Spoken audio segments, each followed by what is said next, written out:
সুখী পরিবারগুলা নষ্ট হয় যেই জাতীয় অপরাধের কারণে, এর মধ্যে অন্যতম একটা অপরাধ, যে অপরাধটা প্রতিনিয়ত বেড়েই চলছে, এটার নাম পরকীয়া। পরকীয়া একজন পুরুষের স্ত্রী থাকা সত্ত্বেও, একজন স্ত্রীর স্বামী থাকা সত্ত্বেও দুজন অন্য কোনো পুরুষের প্রতি আকৃষ্ট হয়ে যাওয়া, অন্য কোনো পুরুষের সাথে অবৈধ কোনো সম্পর্কে জড়িয়ে পড়া, এটাকে বলা হয় পরকীয়া। পরকীয়া কেন বেড়ে চলছে আমাদের সমাজে? এর অনেকগুলা কারণের এক নাম্বার কারণ ইসলামী শিক্ষার অভাব। ইসলামী শিক্ষা না থাকার কারণে দুজন নারী পুরুষ তারা অবৈধ সম্পর্কের দিকে ধাবিত হয়। ইসলাম আমাদেরকে এই শিক্ষা দেয়, একটা পুরুষ এবং একটা নারী তাদের মাঝে সম্পর্ক হবে পবিত্র একটা বন্ধনের মাধ্যমে, এটাকে বলা হয় বৈবাহিক বন্ধন। এই বন্ধনে আবদ্ধ হওয়ার পর স্বামীর জন্য অন্য কোনো নারীর সাথে কোনোভাবে অবৈধ সম্পর্কে জড়িয়ে পড়া, অথবা স্ত্রী অন্য কোনো পুরুষের সাথে অবৈধ সম্পর্কে জড়িয়ে পড়া পরকীয়া। এই জন্য বিয়ের ইসলামের গুরুত্বপূর্ণ একটা বিধান। সহিহ বুখারীর 5063 নম্বর হাদিসের বর্ণনা। আনাস ইবনু মালিক রাদিয়াল্লাহু তাআলা আনহুর বর্ণনা। তিনি বলেন, জাআ সালাসাতু রাহতিন ইলা বুয়ুতি আজওয়াজিন নবী সাল্লাল্লাহু আলাইহি ওয়াসাল্লাম। তিন ব্যক্তি রাসূলুল্লাহ সাল্লাল্লাহু আলাইহি ওয়াসাল্লামের স্ত্রীদের ঘরের সামনে আসছে। ইয়াসআলুনা আন ইবাদাতিন নবী সাল্লাল্লাহু আলাইহি ওয়াসাল্লাম। নবীজির কাছে তারা এসেছিল, তো এসে তারা নবীদের স্ত্রী যারা তাদের ঘরের সামনে দাঁড়িয়ে নবীজির বিবিদের কাছে নবীর ঘরের ইবাদতের ব্যাপারে প্রশ্ন করল। ফালাম্মা উখবিরু কান্নাহুম তাকাল্লুহা। নবীজির ইবাদতের ব্যাপারে যখন তাদেরকে জানানো হলো, নবীজির ইবাদত তাদের কাছে কম মনে হলো। ওই তিন ব্যক্তির কাছে নবীর ইবাদত কম মনে হলো। ফাকালু ওয়া আইনা নাহনু মিনান নবী সাল্লাল্লাহু আলাইহি ওয়াসাল্লাম। তারা বললেন, আমরা কোথায় আর নবী কোথায়? আওয়াজ কমান, আওয়াজ বাড়ায় না। ওয়াকাদ গফারাল্লাহু লাহু মা তাকদ্দামা মিন যামবিহি ওয়া মা তাআখার। আল্লাহ নবীজির আগে পরের সব মাফ করে দিয়েছেন, অতএব নবীজির তো এত ইবাদতের দরকার নাই। এটা ওই তিন ব্যক্তির অভিমত। তাদের তিনজনের একজন বললেন, আম্মা আনা ফাইন্নি উসাল্লিল লাইলা আবাদা। আমি সারা রাত তাহাজ্জুদ নামাজ পড়বো, সারা রাত নফল ইবাদত করব, ঘুমাবো না। এটা একজনের অভিমত। ওয়াকালা আখার, আরেকজন বললেন, আনা আসুমুদ দাহরা ওয়ালা উফতিরু। আমি সারা জীবন রোজা রাখবো, কখনো রোজা ছাড়বো না।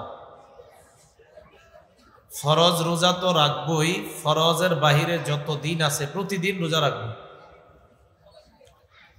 ওয়াকালা আখার, আরেকজন বললেন,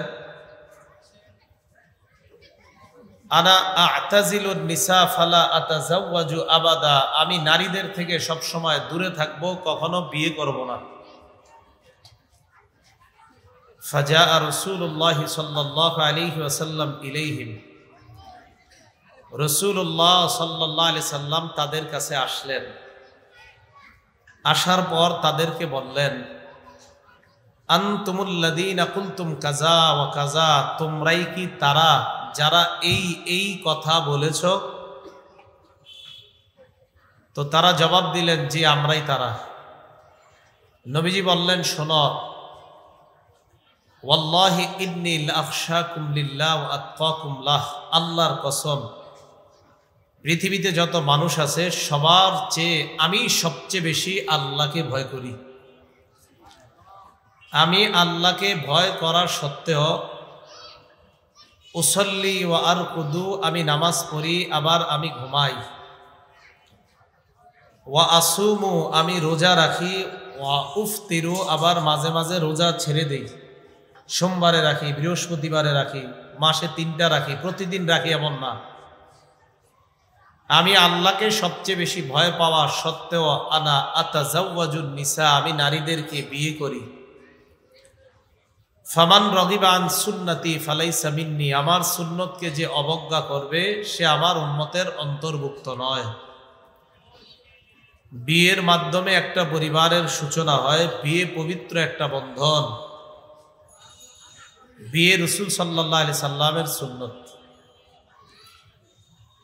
তিরমিজি শরীফের 1080 নম্বর হাদিসের বর্ণনা, قال رسول الله صلى الله عليه وسلم أربع من سنن المرسلين الحياء والتعطر والسواك والنكاح।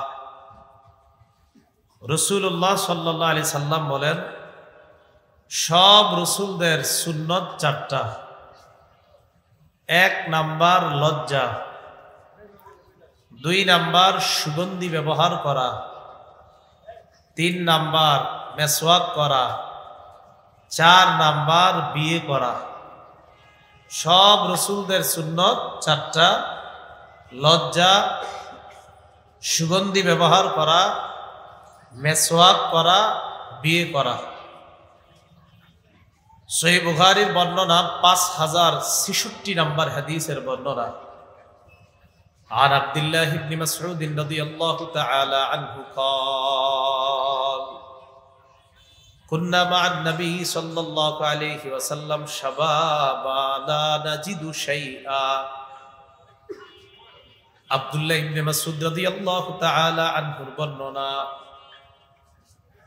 নবীজির সাথে আমরা একদল যুবক ছিলাম, আমাদের কিছুই নাই, সামর্থ্য নাই।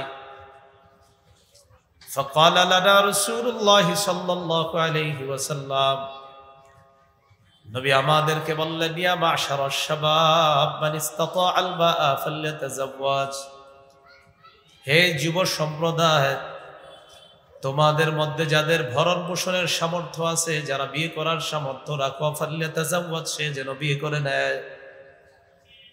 ফাইন্নাহু আগাদ্দু লিল বাসারি ওয়া আহসানু লিল ফারজ, বিয়ে নজর অবদমিত রাখে, লজ্জাস্থান হেফাজতে সহায়ক হয়ে যায়। বিয়ে নজর হেফাজত রাখে, লজ্জাস্থান হেফাজতে বিয়ে সহায়ক হয়ে যায়। ওয়ামান লাম ইস্তাতি' ফালাইহি বিস-সাওম, নবী বলেন, যার বিয়ে করার সামর্থ্য নাই সে যেন রোজা রাখে। হাদিসের মাধ্যমে বুঝতে পারলাম, কোন মানুষ যদি নজরের গুনাহে লিপ্ত হয়ে যায়, কোন মানুষ যদি লজ্জাস্থানের গুনাহে লিপ্ত হওয়ার আশঙ্কা হয়, ইসলাম তাকে 2টি অপশন দিয়েছে। 1 নাম্বার, সামর্থ্য আছে বিয়ে করে নাও, সামর্থ্য নাই রোজা রাখো। নজরের গুনাহ আপনার প্রচুর হয়, লজ্জাস্থানের গুনাহ আপনার প্রচুর হয়। ইসলাম আপনার জন্য 2টি বিষয় দিয়ে দিয়েছে, নজরের গুনাহ হয়, লজ্জাস্থানের গুনাহ হয়, তো বিয়ে করো, টাকা নাই তো রোজা রাখো। কিন্তু গুনাহ করা যাবে না। বিয়ের গুরুত্ব আল্লাহ সকলকে অনুধাবন করার তৌফিক দান করেন। গুনাহ থেকে আল্লাহ আমাদেরকে বেঁচে থাকার তৌফিক দান করেন। আব্দুল্লাহ ইবনে মাসউদ রাদিয়াল্লাহু তাআলা আনহু বলেন, ইন্নাল মুমিনা ইয়ারা যুনুবাহু কাআন্নাহু কাঈদুন তাহতা জাবাল ইয়ারা আইয়াকা আলাইহি। একজন ইমানদার সে তার গুনাহকে মনে করবে একটা পাহাড়ের মতো, সে পাহাড়ের নিচে বসা, এই পাহাড় তার উপর যে কোনো সময় পড়ে যেতে পারে। বলেন, পাহাড় পড়লে আপনি আমরা কি বাঁচবো না মারা যাব? ইমানদার মনে করতে হবে একটা গুনাহ আমাকে ধ্বংস করে দিতে পারে। পাপাচারের ব্যাপারে আল্লাহ নবী বলেন, ইয়ারা যুনুবাহু কাযুবাবিন কান্নাহু মাররা আলা আনফিহি।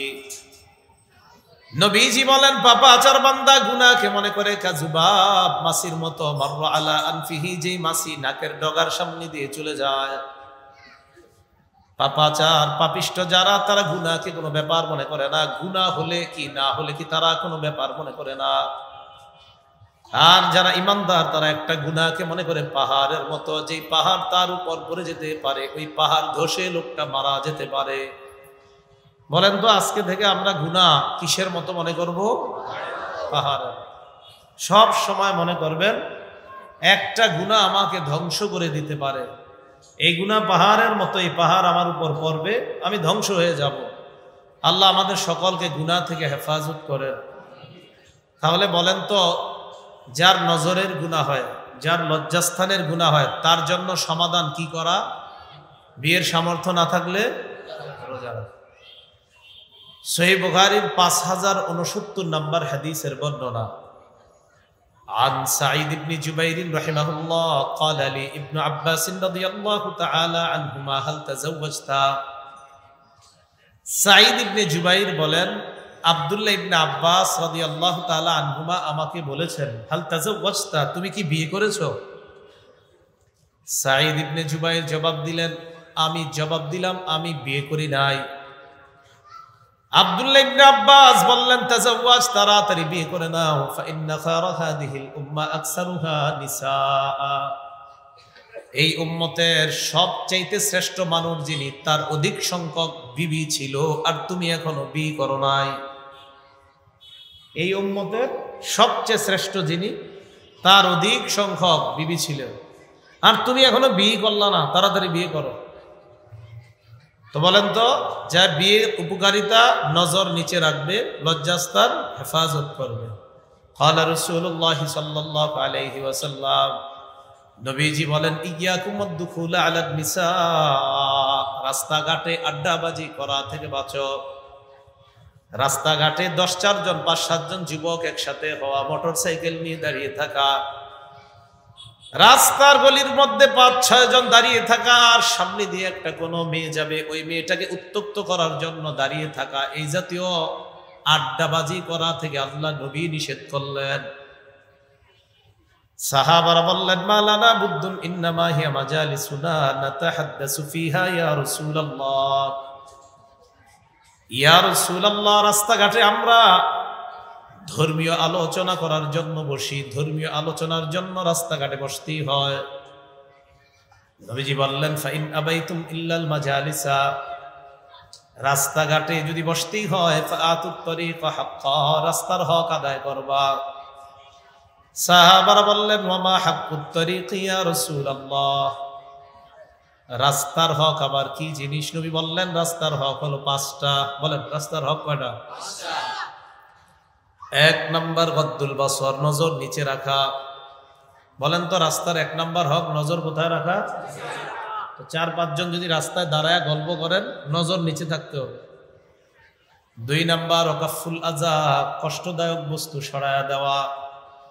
বলেন তো, কষ্টদায়ক বস্তু পাওয়া যাবে উপরে তাকায় থাকলে না নিচে? 3 নম্বর রদ্দুস সালাম, সালামের জবাব দেওয়া। 4 নম্বর আমরুন বিল মারুফ, সৎ কাজের আদেশ করা। 5 নম্বর নাহয়ুন আনিল মুনকার, অসৎ কাজ থেকে নিষেধ করা। রাস্তার হক কয়টা? 1 নম্বর চোখ নিচে রাখা, চোখ দিয়ে গুনাহ না করা। এখন দেখেন তো, নবীজি চোখের কথাটা গুরুত্ব দিতেছেন। হাদিসে নবী বললেন, বিয়ে করলে 1 নম্বর চোখ হেফাজত থাকে, 2 নম্বর নজর। বলেন তো, আগে কি লজ্জাস্থান বলছে না নজর?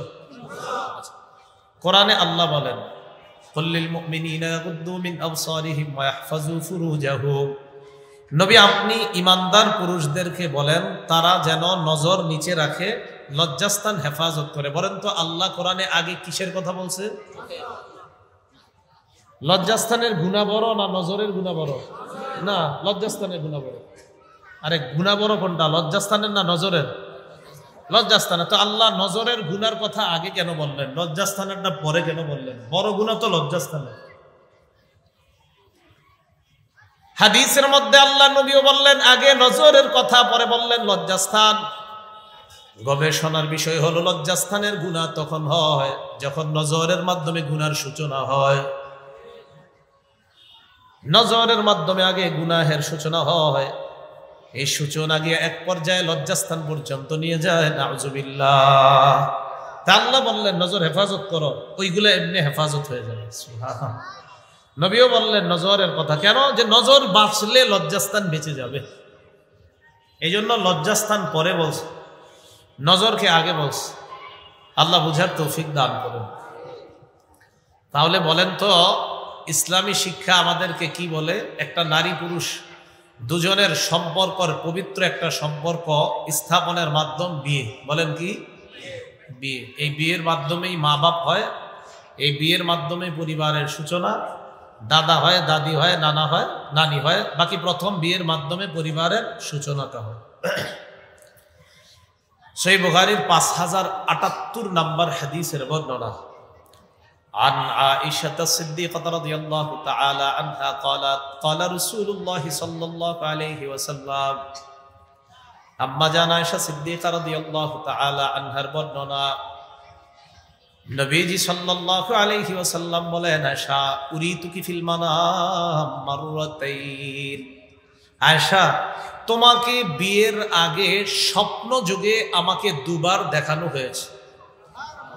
তোমাকে বিয়ের আগে স্বপ্ন যুগে আমাকে দুবার দেখানো হয়েছে, মানে বিয়ের আগে আমি তোমাকে স্বপ্নে দুবার দেখছি।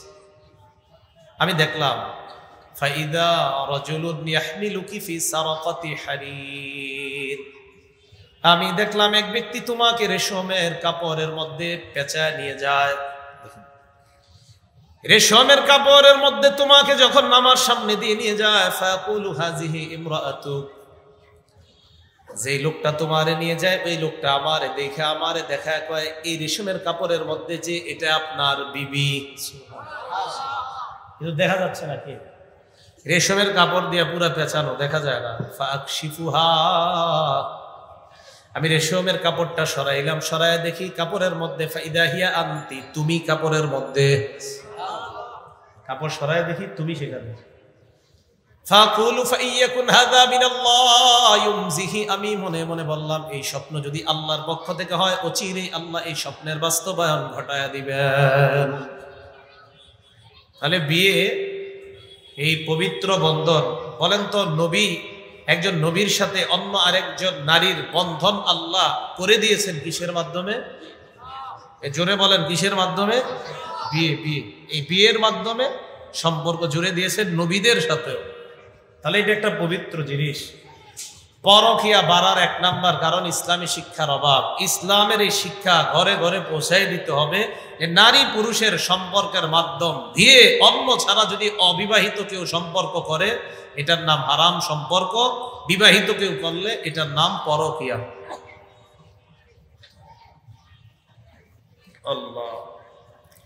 পরকীয়ার দ্বিতীয় কারণ বাড়ার, এটা আমাদের বাংলাদেশে আছে কিনা একটু দেখেন। পৃথিবীতে আছে, বাংলাদেশে না থাকলেও দ্বিতীয় কারণটা নারী পুরুষের অবাধ মেলামেশা। নারী পুরুষের, এটা আমাদের দেশে না থাকলেও পৃথিবীতে আছে। আমাদের দেশে আছে অবাধ মেলামেশা? আচ্ছা, থাকলে তো ভয়ঙ্কর কথা। নারী পুরুষের অবাধ মেলামেশা রাসূলুল্লাহ সাল্লাল্লাহু আলাইহি ওয়াসাল্লাম সহিহ বুখারীর 5232 নম্বর হাদিসে কি বলে দেখেন। ক্বালা রাসূলুল্লাহ সাল্লাল্লাহু আলাইহি ওয়াসাল্লাম, নবীজি বলেন, ইয়াকুমুদ দুখুলা আলান নিসা, নারীদের কাছে গমন করা থেকে তোমরা বাঁচো। নারীদের কাছে গমন করা থেকে তোমরা বেঁচে থাকো। فقال رجل من الانصار, এক সাহাবী দাঁড়িয়ে বললেন, ইয়া রাসূলুল্লাহ আফরাইতাল হামওয়া, দেবরের ব্যাপারে আপনি কি বলবেন? দেবর চিনেন আপনারা? কাকে বলে? বলেন, স্বামীর ভাইকে বলেন। কাকে? স্বামীর ভাইকে কাকে বলে? জি ভাবিরা মনোযোগ দিয়ে শুনেন, বাহিরে পর্দা করে যায়, ভিতরে দেবরের সাথে সাক্ষাৎ করে।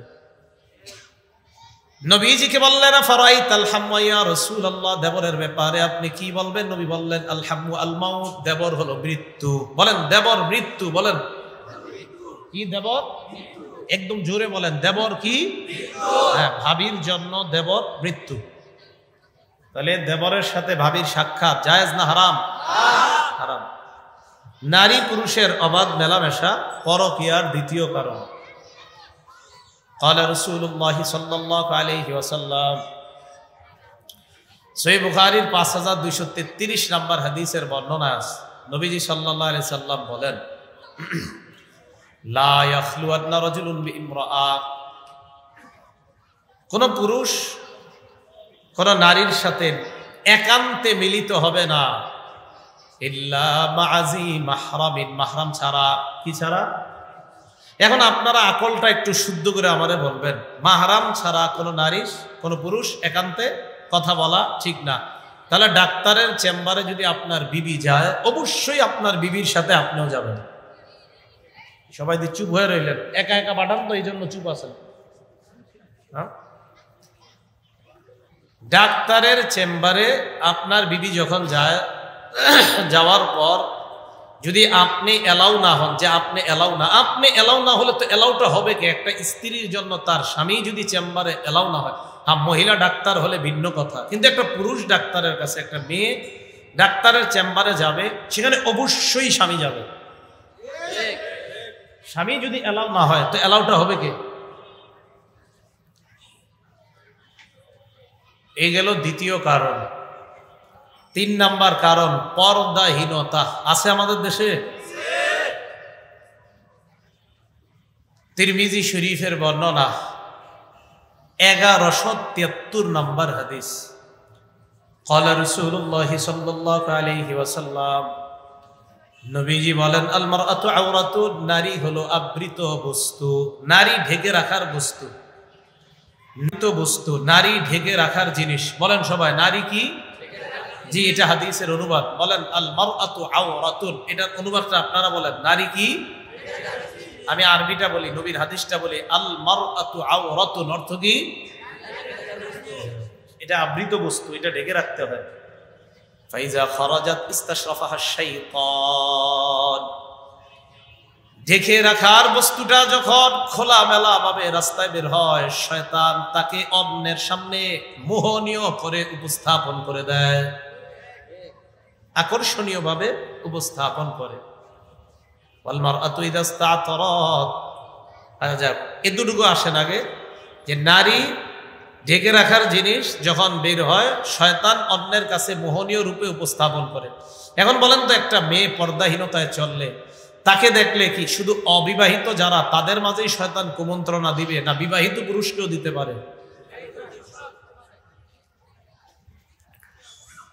তাহলে এটা আপনার তৃতীয় একটা কারণ, সেটা হলো পর্দাহীনতা। 4 নাম্বার কারণ দৃষ্টির অপব্যবহার। বলেন সবাই, দৃষ্টির অপব্যবহার। যেখানে দৃষ্টি রাখা দরকার এখানে না রাখা আরেক জায়গায় রাখা। আবু দাউদ শরীফের 4173 নম্বর হাদিসের বর্ণনা। ক্বালা রাসূলুল্লাহ সাল্লাল্লাহু আলাইহি ওয়াসাল্লাম, নবীজি বলেন কুল্লু আইনিন জানিয়া, প্রত্যেক চোখ জিনা করে। বলেন প্রত্যেক চোখ, এটা হলো হাদিসের সরল অনুবাদ। একটু বাড়ায়া বলি আমরা, বলেন প্রত্যেক কুদৃষ্টি জিনা করে। নবীজি বলেন ওয়াল মারআতু ইযা ইসতাতরাত ফামাররাত বিল মাজলিসি ফাহিয়া কাযা ওয়া কাযা, ইয়ানি জানিয়া, কোন নারী যখন সুগন্ধি মেখে রাস্তায় বের হয়, কোন মজলিসের পাশ দিয়ে যখন অতিক্রম করে, এই নারী এমন এমন, মানে নারীটা ব্যভিচারিণী, নাউযুবিল্লাহ। কোন নারী সুগন্ধি শরীরে মাখছে, এই সুগন্ধি মেখে পুরুষদের মজলিসের পাশ দিয়ে গেছে, যাওয়ার সময় পুরুষদের নাকে সেন্ট স্প্রে করে গেছে, সুগন্ধিটা তাদের নাকেও চলে গিয়েছে। নবীজি বললেন এই নারী এমন, এই নারী এমন, অর্থাৎ জানিয়া, সে ব্যভিচারিণী। আল্লাহ আমাদের মা বোনদেরকে হেফাজত করেন। প্রিয় মা বোনরা, আপনার সুগন্ধি শুধু আপনার যার সাথে দেখা দেওয়া যায় তার সামনে, অন্যদের সামনে না। এখন বলেন, দৃষ্টির অপব্যবহার কি হচ্ছে? 5 নাম্বার কারণ, যার সাথে কথা বলা হারাম তার সাথে প্রকাশ্যে হোক আড়ালে হোক, রাত 12টার পরে হোক কথা বলা। কি বলা? আপনি 6 জনের পিতা, 7 জনের পিতা, এরপরেও উনি কেন যেন রাত 1টার দিকে দরজা বন্ধ করে বারান্দায় চলে যায়, চলে গিয়ে অন্য কারোর সাথে কথোপকথনে লিপ্ত হয়ে যায়। এই 5-7 জনের পিতার মোবাইলে যদি অপরিচিত একটা কণ্ঠের ফোন আসে, পাশের ফোনটা যদি কোনো মোহনীয় কণ্ঠের অধিকারিণী হয়ে থাকে, আকর্ষণীয় কণ্ঠের, এখন আপনারা বলেন, আমি বলছি না যে উনি ধোঁকা খেয়ে যাবে, বাকি শয়তান ধোঁকা দেওয়ার আশঙ্কা আছে কিনা? এবার 1বার 2বার ফোনে কথা বলতে বলতে তার সাথে কোনো অবৈধ সম্পর্ক হয়ে যাওয়ার যদি না থাকে তো ভালো কথা, কথার কথা, কিন্তু থাকবে, এটাই বাস্তবতা। সম্ভাবনাটা থাকবে, এটাই বাস্তবতা। কেন আপনার আর কাম নাই? সন্তানাদি আছেন আপনার ঘরে, কেন আপনার কথা বলতে হতো এত 14 জায়গায়? সহিহ বুখারীর 6243 নম্বর হাদিসের বর্ণনা, ক্বালা রাসূলুল্লাহ সাল্লাল্লাহু আলাইহি ওয়াসাল্লাম। এই হাদিসটা পুরোটা শুনেন মন দিয়ে। নবীজি বলেন, আল আইনানি তাজনিয়ান, 2 চোখ জিনা করে। 2 চোখ ফাজিনাহুমা আন-নাজরু, 2 চোখের জিনা হলো দেখা। বলেন, 2 চোখের জিনা হলো দেখা। ওয়াল উযুনান জিনাহুমা আল ইস্তিমা, 2 কানের জিনা হলো শ্রবণ করা। যা শ্রবণ করা হারাম তা শ্রবণ করা জিনা। 2 কানের জিনা শ্রবণ করা। দেখেন, আপনার সাথে আরেকজনের অপ্রয়োজনীয় একটা মেয়ের সাথে আপনি কথা বলবেন, কোনো কারণ ছাড়া আপনি কথা বলবেন, একের ঘন্টার পর ঘন্টা কথা বলে যাবেন, এটা আপনার তার কথা শ্রবণের জিনা হচ্ছে, 2 কানের জিনা। 3 নাম্বার, আল লিসান জিনাহু আল কালাম, জবানের জিনা হলো কথা বলা। তাহলে জবানের জিনাও হচ্ছে, কানের জিনাও হচ্ছে। ওয়াল ইয়াদ জিনাহা আল বাত, হাতের জিনা হলো স্পর্শ করা। ওয়ার রিজ জিনাহা আল খুতা, পায়ের জিনা হলো যাওয়া, হেঁটে যাওয়া। এবার নবী বলেন, রুল কলবু ইয়াতামান্না ওয়া ইশতাহি, বুখারীর অন্য বর্ণনায়, ওয়ান নাফসু তামান্না ওয়া তাশতাহি, অন্তর কল্পনা করে একজনের সাথে আপনি কথা বলার পর রাতের বেলা আপনি শুয়ে শুয়ে চিন্তা করলেন, যার সাথে কথা বললাম না জানি সে দেখতে কেমন। এই যে চিন্তা করলেন, এটা আপনার কলবের জিনা। এখন কথা হলো, যদি আপনাদের এগুলা না হয় মাশাআল্লাহ, তাহলে তো আপনারা হাসান বসরি, কোনো সমস্যা নেই। যদি না হয়, বাকি আমার যদি এরকম হয়, আমার এরকম হবে ভাই, আমি এত বড় আল্লাহ ওলি হইতে পারি না এখনো। আমি যদি এরকম কারোর সাথে হয়ে যায়, হতে পারে আমার মাঝে এই সমস্যা হয়ে যাবে। আমি মনে করেন ওয়াজটা আমারই করতেছি, আর আপনাদের যদি এরকম না হয় তো আপনারা মাশাআল্লাহ হাসান বসরি রহমতুল্লাহি আলাইহি। রাসূল সাল্লাল্লাহু আলাইহি সাল্লাম বললেন যে পায়ের জিনা তার দিকে হেঁটে যাওয়া, আর এটা নিয়ে কল্পনা করা, এটা কলবের জিনা। এখন আমি বলি, নাটক সিনেমায় যদি কোনো হারাম কোন নারীর দিকে তাকান, তার ব্যাপারে কল্পনা হয়ে যাওয়ার সম্ভাবনা কি আছে কিনা? আমি তো বললাম যদি না হয় তো মাশাআল্লাহ আপনি আল্লাহর ওলি। যদি হয়, অতএব যদি বাস্তবে কাউকে দেখাটা হারাম হয়, বাস্তবে কাউকে সরাসরি দেখা যদি কল্পনায় জগতে আসা লাগে, নাটক সিনেমায় দেখলেও যদি আপনার মনের ভিতরে ওয়াসওয়াসা তৈরি হয়, সেই দেখাও হারাম, সেই ওয়াসওয়াসাও হারাম, সেটাও কলবের জিনার অন্তর্ভুক্ত হবে। এই ঠিকের মানে কি? সারাদিন নামাজ পড়লেন, রাস্তাঘাটে কাউরে দেখলেন না, রাত 12টার পরে মোবাইলে একটু চিন্তা করলেন যে আমি এখন একটু নেক্সট শুরুতে একটু দেখি কিছুক্ষণ, এটাও হারাম। যাকে সরাসরি দেখা হারাম, তাকে নাটক সিনেমায় দেখাও হারাম। বলেন, যাকে সরাসরি দেখা হারাম। আওয়াজ হালকা হয়ে গেল, কারণ এই বিষয়টা অনেকের মধ্যে ঝামেলা। মোবাইল তো বিষয়টা এই জায়গায়। আল্লাহ হেফাজত করেন। গুনাহ করেন না, গুনাহ করেন না, গুনাহ করেন না। গুনাহ করতেছেন, পরিবার সমাজ সব ধ্বংস হয়ে যাচ্ছে। আল্লাহ হেফাজত করেন। নবীজি বলেন, অল ফরজু ইউসাদ্দিকু যালিকা ওয়া ইউকাযিবুহু, লজ্জাস্থান এটাকে বাস্তবে রূপ দেয়। লজ্জাস্থান এই গুনার বাস্তবায়ন ঘটায়।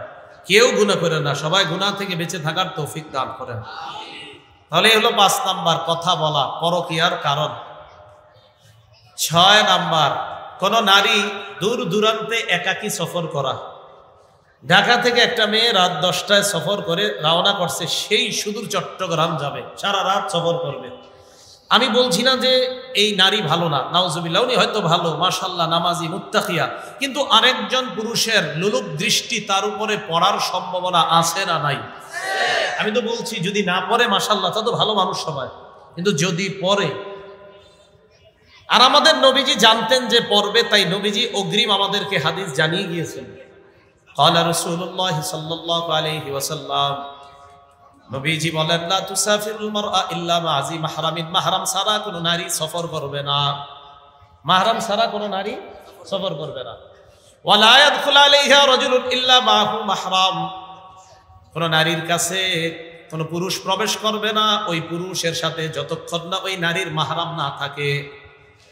কোন নারীর সাথে কথা বলতে হলো তার মাহরাম লাগবে। এটা 6 নম্বর কারণ, একটা নারী একাকী সফর করলেও পুরুষরা তার দিকে আকৃষ্ট হয়ে যেতে পারে, আল্লাহ হেফাজত করে।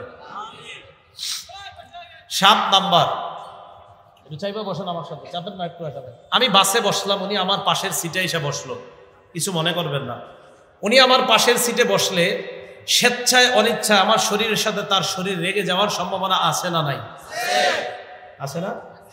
এই জন্য আপনি যখন বাসে বসবেন, আমাদের কোনো বোন, কোনো মা যদি এসে আপনার পাশে বসে, উচিত আপনি উঠে যান, আরেকজন মেয়েকে সেখানে বসতে দেন। এরপরেও যদি দেখেন যে না, আপনার সমস্যা উঠতে পারছেন না, যথাসম্ভব নিজেকে গুটায় রাখেন। আল্লাহ রাসূলুল্লাহ সাল্লাল্লাহু আলাইহি সাল্লামের হাত কোনো নারীর হাত কখনো স্পর্শ করে নাই। আম্মা জান আয়েশা সিদ্দিকা সহ নবীর স্ত্রীরা বলেন, মা মাসাত ইয়াদু রাসূলিল্লাহি সাল্লাল্লাহু আলাইহি ওয়াসাল্লাম ইয়াদা ইমরাআ, নবীজির হাত কোন নারীর হাত কখনো স্পর্শ করে নাই। নবীজি বলেন, লা উসাফিহুন নিসা, আমি নারীদের সাথে মুসাফা করি না। নবীর বিবি বলেন, গায়রা আন্নাহু বায়াহুন্না বিল কালাম, নবীজি নারীদেরকে কথার মাধ্যমে বায়াত নিতেন। নারীদেরকে নবী বায়াত নিতেন কথার মাধ্যমে। বলেন, নারীদেরকে বায়াত নিতেন কিসের মাধ্যমে? তোমরা চুরি করবা না, তোমরা ব্যভিচার করবা না, তোমরা জিনা করবা না, এরকম কথার মাধ্যমে নবীজি নারীদের বায়াত নিতেন। আমাদের দেশেও দেখা যায় অনেক ভিডিওতে অনেক নারী অনেকের পায়ে সিজদা দিচ্ছে, আবার বায়াত হচ্ছে, আর পাশের জন বাহবা দিচ্ছে, মাশাআল্লাহ, সাবাস সাবাস। এটা কখনো, এটা পীরও না, এটা শায়েখও না, এটা মুহাদ্দিসও না, এটা ভালো মানুষও না, প্রতারক, ধোঁকাবাজ, শয়তান, ইসলামের দুশমন। নারীর শরীরে আবার কিভাবে একজন পুরুষ স্পর্শ করে, নাউজুবিল্লাহ, তা হারাম। তো বুঝাইতে চাইলাম, একটা নারীর সাথে আরেকটা পুরুষ যখন একাকী কোথাও হয়, স্পর্শ শয়তান করে দেওয়ার সম্ভাবনা আছে না নাই? এই জন্য এটাও নিষেধ। এটা একটা কারণ হয়ে যেতে পারে, তখন উভয়ের মাঝে ওয়াসওয়াসা সৃষ্টি হবে। 8 নাম্বার, যাদের স্বামী প্রবাসে থাকে। কোথায়? প্রবাসে। যাদের স্বামী দূরে থাকে, তাই এই সমস্ত নারী যারা আছে যাদের স্বামী দূরে থাকে, তাদের কাছে পুরুষদেরকে বেশি বেশি গমন করতে নবী নিষেধ করছেন। ক্বালা রাসূলুল্লাহি সাল্লাল্লাহু আলাইহি ওয়াসাল্লাম, নবীজি বলেন, লা তালিজু আলাল মুগিবাত, যাদের স্বামী তাদের স্ত্রীদের থেকে দূরে আছে, তোমরা তাদের কাছে বেশি বেশি গমন করবা না। যাদের স্বামী দূরে আছে, এই জাতীয় নারীদের কাছে তোমরা গমন করবা না, নবী নিষেধ করছেন। তাহলে পরকীয়ার 8 নম্বর এই কারণে আমরা বলতে পারি যে একজন স্বামী তার স্ত্রীর কাছ থেকে দীর্ঘদিন দূরে থাকা, এতে স্বামী অন্য কারো প্রতি আসক্ত হয়ে যেতে পারে, বিবি অন্য কারো প্রতি আসক্ত হয়। যদি না হন তাহলে তো বললাম মাশাআল্লাহ, না হইলে তো ভালো মানুষ আপনারা। যদি হয়, নবীজি সাল্লাল্লাহু আলাইহি সাল্লাম এই জাতীয় নারীর কাছে কোনো পুরুষকে প্রবেশ করতে নিষেধ করেছেন। কেন?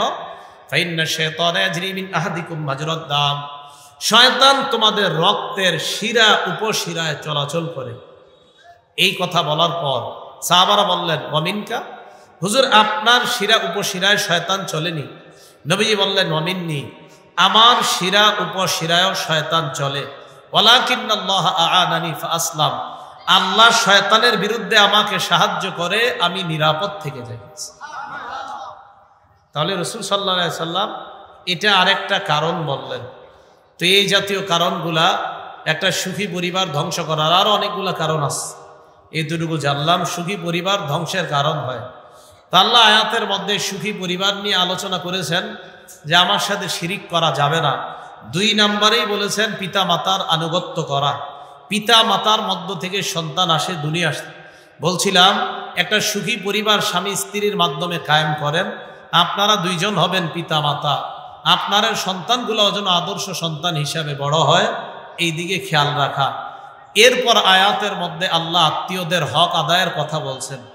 আমরা সবাই রক্তের সম্পর্ক সহ নিকট আত্মীয় যারা আছে এই সম্পর্কগুলো আমরা আদায় করার, রক্ষা করার চেষ্টা করব। আল্লাহ তৌফিক দান করেন। এরপর আল্লাহ এতিমের কথা বলেছেন। এতিমের ব্যাপারে এতটুকু মনে রাখবো, এতিম কাকে বলা হয়? মান মাতা আবুহু আহুয়া সগীর, যিনি শৈশবেই, যার ছোট অবস্থাতেই তার বাবা মারা গেছে, তাকে এতিম বলা হয়। দুই নম্বর কথা, এতিমের বয়স কতদিন পর্যন্ত এতিম থাকে? ক্বালা রাসূলুল্লাহ সাল্লাল্লাহু আলাইহি ওয়াসাল্লাম লা ইউতমা বাদা ইহতিলাম, বালেগ হওয়ার পর আর এতিম থাকে না। বালেগ হওয়ার পর আর এতিম থাকে না। তাহলে ছোট অবস্থার পর্যন্ত এতিম থাকে। এতিমের লালন পালন করা জান্নাতে যাওয়ার কারণ। কোথায় যাওয়ার কারণ বলেন? মনে রাখেন, ক্বালা রাসূলুল্লাহ সাল্লাল্লাহু আলাইহি ওয়াসাল্লাম, নবীজি বলেন, মান যাম্মা ইয়াতীমান বাইনা আবাওয়াইনি মুসলিমাইনি ইলা তাআমিহি ওয়া ফিরাশিহি হাত্তা ইস্তাগনিয়া আন। নবীজি বলেন, কোন ব্যক্তি যদি বাবা মা হারা কোন সন্তান এতিমের দায়িত্ব নেয়, তার খাবারে অংশগ্রহণ করায়, তার পানিতে অংশগ্রহণ করায়, কোন ব্যক্তি বাবা মা হারা এতিমকে তার খাবারে তার পানিতে যদি অংশগ্রহণ করায়, বালেগ হওয়ার আগ পর্যন্ত, নবীজি বলেন ওয়াজাবাত লাহুল জান্নাহ আলবাত্তাতা, তার জন্য জান্নাত অবধারিত হয়ে যায়। তার জন্য জান্নাত অবধারিত হয়ে যায়। আম্মা জান আয়েশা সিদ্দিকা রাদিয়াল্লাহু তাআলা আনহা বলেন, জাআতনি মিসকিনাতুন তাহমিলু ইবনাতাইনি লাহা, আমার কাছে এক অসহায় নারী আসছে তার দুই মেয়েকে নিয়ে। যেই দুই মেয়ে এতিম, বাবা নাই, বাবা হারা দুই মেয়েকে নিয়ে আমার কাছে এক অসহায় নারী আসছে। আসার পর ফাতামতুহা সালাসা তামারাত, আমি তাকে 3টা খেজুর দিলাম। কয়টা? 3টা খেজুর। 3টা দেওয়ার পর ফাআতাত কুল্লা ওয়াহিদাতিন মিনহুমা তামারা, আমি তাকে 3 খেজুর দিলাম। দেওয়ার পর তিনি কি করলেন? এই খেজুর থেকে এক একটা খেজুর মেয়েদের 2জনকে দিলেন। তাহলে 3 খেজুর মেয়ে 2টারে দিলে থাকে কয়টা? 1টা। মেয়ে 2জন খেজুর খাইছে। ওয়া রাফাআত তামরাতান ইলা ফিহা, মা খেজুরটা মুখে নিছে, মা খেজুরটা মুখে নিছে। ফাস্তাতামাতহা ইবনাতাহা, মুখে নেওয়ার পর মেয়ে 2টা কয়, আম্মা খেজুর দাও। মা খেজুরটা মুখে নেওয়ার পর মেয়ে 2টা কয়, আম্মা খেজুর দাও। মেয়ে 2জন কিন্তু 2টা খেজুর খাইছে। তো মা যখন 3য় খেজুরটা মুখে নিছে, আম্মা খেজুর দাও। আম্মা জান কয়, আমি তাকায় দেখলাম, ফাশাক্কাতিত তামরাতাল্লাতী কানাত তুরিদু আন তাকুলাহা বাইনা ইবনাতাইহা, যেই খেজুরটা তিনি খাইতে চাইলেন, এই খেজুরটা 2 ভাগ করে 2 মেয়েরে দিয়ে দিছে। এই বিষয়টা আমার কাছে আশ্চর্য লাগলো। আম্মাজান বলেন, ফাআজাবানি শা'নুহা, তার এই কাজটা আমার কাছে আশ্চর্য লাগলো। রাসূল সাল্লাল্লাহু আলাইহি সাল্লাম আসলেন, ফাযাকারতুল্লাযী সানাআত লিরাসূলিল্লাহি সাল্লাল্লাহু আলাইহি ওয়াসাল্লাম, আমি আল্লাহ নবীকে ব্যাপারটা জানাইলাম, ইয়া রাসূলুল্লাহ, এমন এমন ব্যাপার, এই নারীর কাজ আমাকে আশ্চর্যান্বিত করেছে। নবীজি বললেন, ইন্নাল্লাহা ক্বাদ আওজাবা লাহা বিহাল জান্নাহ আও আ'তাকাহা বিহা মিনান নার। নবীজি বললেন, এই 2 মেয়ের কারণে এই মার জন্য আল্লাহ জান্নাত ওয়াজিব করে দিয়েছে। 2টা এতিম মেয়ে, মা লালন পালন করার কারণে এই মায়ের জন্য জান্নাত আল্লাহ ওয়াজিব করে দিয়েছে। এতিম লালন পালনের 2য় ফজিলত, নবীজির কাছে জান্নাতে থাকতে পারবেন যারা এতিম লালন পালন করবেন। ক্বালা রাসূলুল্লাহ সাল্লাল্লাহু আলাইহি ওয়াসাল্লাম, নবীজি বলেন, আনা ওয়া কাফিলুল ইয়াতীম ফিল জান্নাতি হাকাযা, নবী বলেন, আমি আর এতিমের অভিভাবক লালন পালনকারী জান্নাতে এইভাবে পাশাপাশি থাকবো। হাকাযা, ওয়াশারা বিস-সাব্বাবাতি ওয়াল বুসতা, নবীজি মধ্যমা আর তর্জনী আঙ্গুল এইভাবে দেখায়া দিলেন যে আমি আর এতিমের অভিভাবক জান্নাতে এইভাবে থাকব। তাহলে এতিমের অভিভাবক, এটা যদি আপনি নিজের এতিম সন্তানকে পালেন কোনো নারী, অথবা অন্য কারো এতিমকে পালেন, তাও ক্বালা রাসূলুল্লাহ সাল্লাল্লাহু আলাইহি ওয়াসাল্লাম, নবীজি বলেন কাফিলুল ইয়াতীমি লাহু আও লিগাইরিহি আনা ওয়া হুয়া কাহাতাইন ফিল জান্নাহ। এতিমের অভিভাবক চাই এটা নিজের এতিম সন্তান হোক অথবা অন্য কারো এতিম পালন করুক, আমি এবং ওই এতিমের অভিভাবক জান্নাতে এইভাবে থাকব। তাহলে এতিমের অভিভাবক চাই এই এতিম অন্য কারো এতিম সন্তান হোক অথবা আপনি, অনেকে আছেন না এতিম সন্তান পালে, নিয়ে এসে পালে, তার জন্য এই পুরস্কার। 3 নাম্বার, এতিম লালন পালন করলে ঘরে বরকত হয়, রিজিক বাড়ে। রাসূল সাল্লাল্লাহু আলাইহি সাল্লাম বলেন আবগুনিদ দুআফা, দুর্বল যারা আছে, এতিম মিসকিন যারা আছে তাদেরকে খুঁজা আমার কাছে নিয়ে আইসো। ফাইন্নামা তুরজাকুনা বিদুআফাইকুম, তোমাদের মাঝে যারা অসহায় দুর্বল এতিম আছে, তোমাদের ঘরে ওই এতিম দুর্বল অসহায়দের কারণে তোমাদেরকে আল্লাহর পক্ষ থেকে রিজিকের ব্যবস্থা করে দেওয়া। তাহলে এতিম লালন পালন করা এটা অনেক বড় ফজিলতের কাজ। আল্লাহ আমাদেরকে এই গুণগুলো অর্জন করার তৌফিক দান করেন।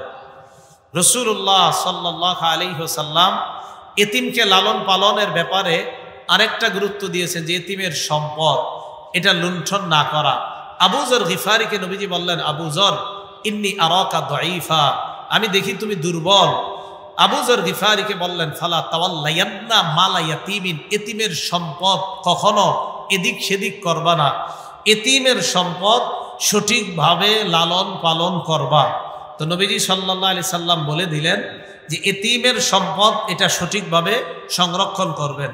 আল্লাহ কোরআনে বলেন ওয়া আতুল ইয়াতামা আমওয়ালাহুম, এতিমের সম্পদ তাদেরকে দিয়ে দাও।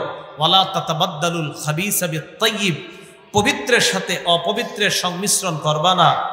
আল্লাহ পাক রব্বুল আলামিন এরপর বলেন ওয়ালা তাকুলু আমওয়ালাহুম ইলা আমওয়ালিকুম, তাদের সম্পদ তোমাদের সম্পদের সাথে মিলাইবা না। ইন্নাহু কানা হুবান কাবীরা, এটা গুরুতর অপরাধ, এটা ভয়ঙ্কর অপরাধ। তাই এতিমের সম্পদ এটা রক্ষা করার চেষ্টা করেন, কলমের খোঁচায় এই সম্পদ আত্মসাৎ করার চেষ্টা করবেন না। আল্লাহ বুঝার তৌফিক দান করেন। যে কথাগুলো শুনলাম বললাম এর উপর আমল করার তৌফিক দান করেন।